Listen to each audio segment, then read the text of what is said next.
Peggy 16.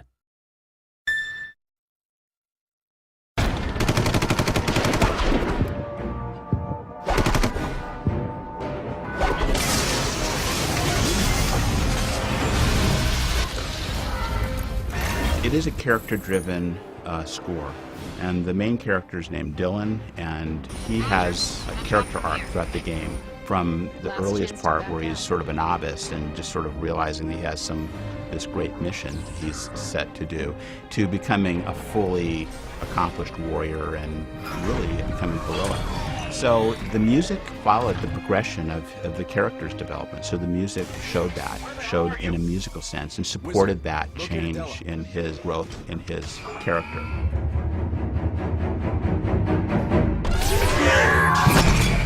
The theme was written in a way that it could both be heroic, it could also work in times of great danger, and in essence was sort of a Swiss Army knife. I mean, it could be moving and sad at times. There is nothing a civilian like you could do. So I intentionally constructed a theme with harmonies and chord changes that really worked both in a slow, and so you could create a sad moment with that theme, or you could have this incredible, over-the-top, action, complex, intense combat music.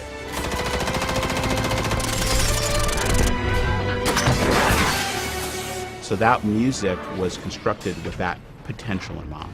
It's a combat game, so we really wanted to focus on all of the weapons and making sure the player felt powerful, that you were in danger. So we've got a lot of whiz-bys and things like that, a lot of ricochets, just to help put the player in the moment. Some of my favorite sounds of the game are what we call the vocalizations for the Wanzers. And even though they're machines, we wanted to sell personality for the different types, since there's so many, and also to convey the personality of the pilot, and just getting all those to make a machine actually have a personality and a character to it was the biggest challenge.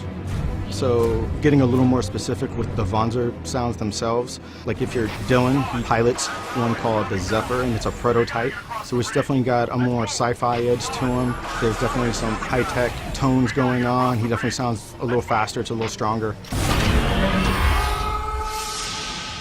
Plus he's got the Edge mode with him, and that has quite a unique soundscape. That's him plugging into the machine, and you're going to get this very digitized surround sound effect going on with that.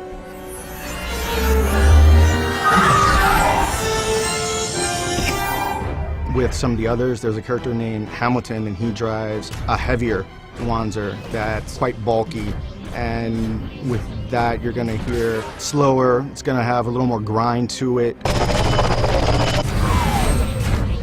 Then again, it's also got the heavier armor and the heavier artillery to go with that, lots of rockets, bigger shotguns. Then there's even some of the enemies, like the Frost Wanzer. It's a little smaller, so it's a little quicker, and you're going to hear that with its sound. It's got a little attitude in its vocalizations as they go around you. To talk about or describe the recording process, we recorded in Los Angeles with some of the best musicians in the world. Orchestrally is the first front mission that had an orchestral score, and we recorded it at Capitol Studios in Hollywood. It's a great old studio, and we had a big string section and a brass section in a separate part of the studio, and I conducted, and it was a blast.